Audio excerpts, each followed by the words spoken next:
अस्सलाम वालेकुम रहमतुल्लाहि व बरकातहू। दोस्तों कैसे हैं आप सब। उम्मीद करता हूँ कि आप सब बहुत अच्छे से होंगे। दोस्तों एक बार फिर मैं हाजिर हुआ हूँ कुछ अहम खबरें, कुछ अहम जानकारी लेकर आप लोग के बीच, जो सऊदी अरब के हवाले से और कुछ इंडिया के हवाले से और कुछ हमारे व्यूवर्स, कुछ हमारे भाइयों का सवाल भी था।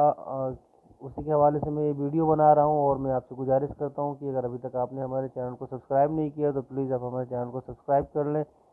और मैं अपने चैनल पे इसी तरह की लेटेस्ट अपडेट और काफ़ी अच्छी खबरें लेकर आप लोगों के बीच में आते रहता हूं। बस आपसे गुजारिश करता हूं कि अगर आपने अभी हमारे चैनल को सब्सक्राइब नहीं किया तो प्लीज़ आप हमारे चैनल को सब्सक्राइब कर लें, आप हमें सपोर्ट करें। और पूरी खबर को जानने के लिए आप वीडियो के अंत तक आप हमारे साथ बने रहें। तो किसी भाई का सवाल था कि इंडिया से सऊदी अरब के लिए डायरेक्ट फ़्लाइट के हवाले से आप कुछ बताएं। तो दोस्तों मैं आप लोग को बता दूं कि इंडिया से सऊदी अरब के लिए अभी कोई डायरेक्ट फ़्लाइट नहीं है, किसी वाया कंट्री होकर ही आपको आना है। क्योंकि ये देखने को मिल रहा है कि अभी के टाइम जो इंडिया में भी और पाकिस्तान में भी, क्योंकि पाकिस्तान से भी डायरेक्ट फ़्लाइट सऊदी अरब में नहीं आ रही हैं, तो इंडिया के अगर तुलना में देखें पाकिस्तान, तो पाकिस्तान में भी सऊदी कोरोना काफ़ी कम केसेस आते हैं।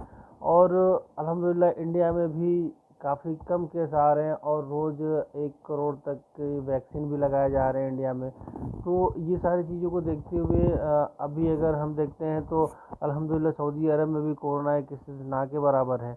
और फिर भी अभी डायरेक्ट फ़्लाइट नहीं अलाउ किया गया है, चाहे वो इंडिया हो चाहे पाकिस्तान हो।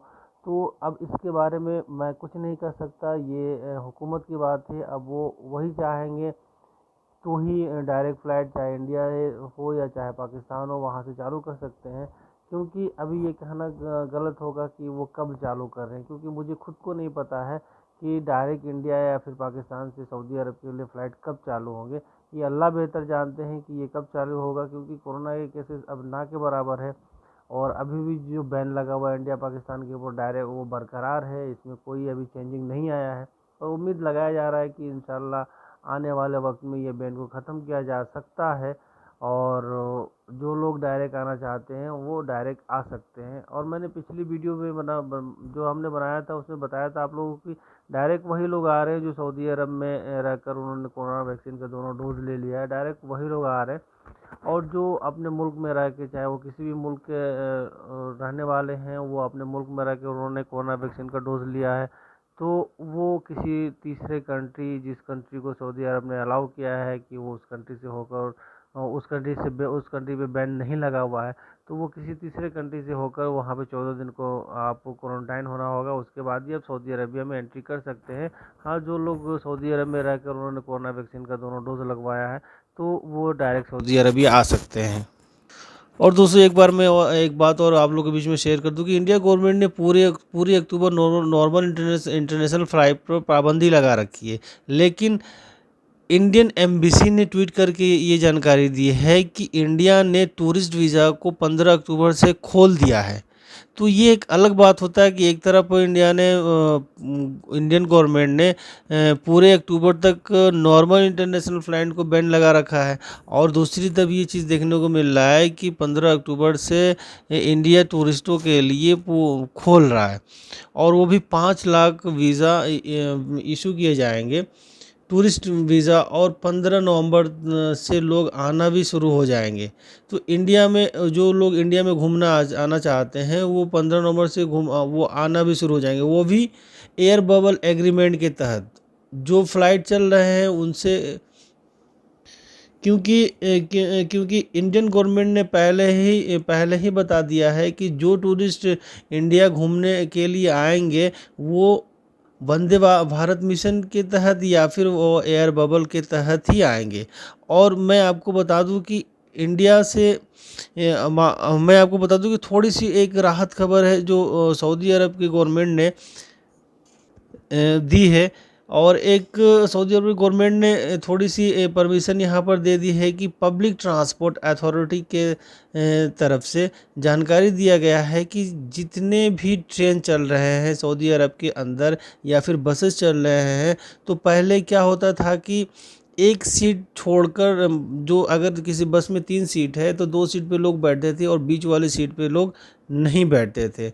लेकिन अभी फुल सीट कैपेसिटी का परमिशन दे दिया गया है, सभी सीट पर लोग बैठ सकते हैं। तो यहाँ पे अब ये है कि एक प्रूफ है कि वही लोग बैठ सकते हैं, वही लोग एंट्री कर सकते हैं बस में या फिर ट्रेन में जिन्होंने कोरोना वैक्सीन का दोनों डोज लिया है और उनका तवक्लना पे फुल इम्यूनाइज शो कर रहा है। तो अब ये चीज़ एक थोड़ी सी छूट दी गई है, थोड़ी सी राहत दी गई है सऊदी हुकूमत की तरफ से कि अब फुल कैपेसिटी वाले बस पे फुल कैपेसिटी कर दिया और अब कोई भी सीट खाली नहीं होगी, सभी सीट पे लोग बैठ सकेंगे। और दोस्तों मैं आपको बता दूं कि और यहाँ पे जवाजात से सवाल किया गया था कि जो लोग एग्जिट री एंट्री वीज़ा पर छुट्टी चले गए हैं जाते हैं और वो लोग वापस नहीं आते हैं, तो क्या वो नए वीज़ा पर सऊदी अरबिया आ सकते हैं या नहीं आ सकते हैं। तो जवाजात ने बताया है कि जो लोग छुट्टी पर जाते हैं और वो वापस नहीं आते हैं तो उनके ऊपर 3 साल का बैन लगा दी जाती है। और अगर वो उसी कफील के पास आना चाहते हैं और उसी कंपनी या फिर वो किसी कंपनी में काम करते हैं और उसी कंपनी में आना चाहते हैं जिस कंपनी में वो काम करते हैं, तो मैं जिस कंपनी में वो काम करते थे, तो मैं आपको बता दूं कि वो पहले से वो अगर वो उस कंपनी में उस कंपनी उनको दूसरे वीज़ा पर वही कंपनी में अगर वो वही कंपनी उनको दूसरे वीज़े पे दूसरा वीज़ा देता है तो वो 3 साल से पहले आ सकते हैं। वही कंपनी अगर उनको वीज़ा देता है तो आ सकते हैं उसी कंपनी में। लेकिन 3 साल से पहले किसी और कंपनी में आना चाहते हैं तो वो नहीं आ सकते हैं। हाँ, अगर वो किसी कफ़ील के पास काम करते हैं या फिर जैसे सपोज़ डैट वो हाउस ड्राइवर है या फिर अगर वो हाउस ड्राइवर है, वो छुट्टी पे चले गए, नहीं आ सका तो नहीं आया, तो अगर वो चाहे तो उसकी कफ़ील अगर वो चाहे तो उसे बुला सकता है। लेकिन 3 साल से पहले अगर वो दूसरे किसी नए वीज़ा पे आना चाहता है तो 3 साल के बाद ही आ पाएगा, 3 साल से पहले नहीं आ सकता है। और दोस्तों मैं आपको बता दूं, माफ़ी चाहूँगा वीडियो थोड़ी सी बड़ी होगी क्योंकि कुछ अहम जानकारी थी जो मैं आप लोगों के बीच में शेयर करना चाहता हूँ।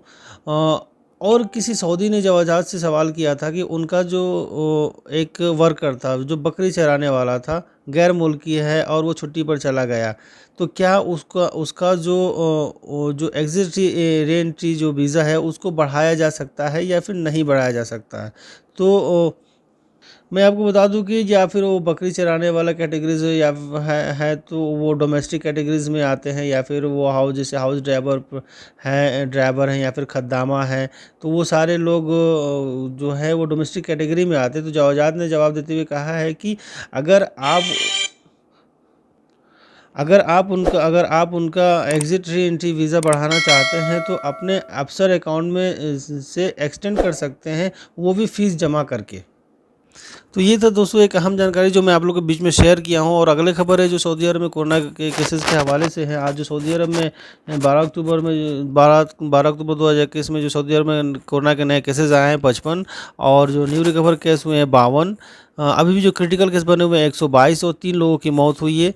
तो दोस्तों ये एक अहम जानकारी जो मैं आप लोगों के बीच में शेयर किया हूं और मैं उम्मीद करता हूं कि आपको हमारी खबर ज़रूर पसंद आया होगा। दोस्तों अगर अभी तक आपने हमारे चैनल को सब्सक्राइब नहीं किया तो प्लीज़ आप हमारे चैनल को सब्सक्राइब कर लें, आप हमें सपोर्ट करें। इंशाल्लाह मैं फिर किसी लेटेस्ट अपडेट के साथ किसी अच्छी वीडियो खबर के साथ आपसे मैं मिलता हूँ अगले वीडियो में। तब तक के लिए अस्सलाम वालेकुम।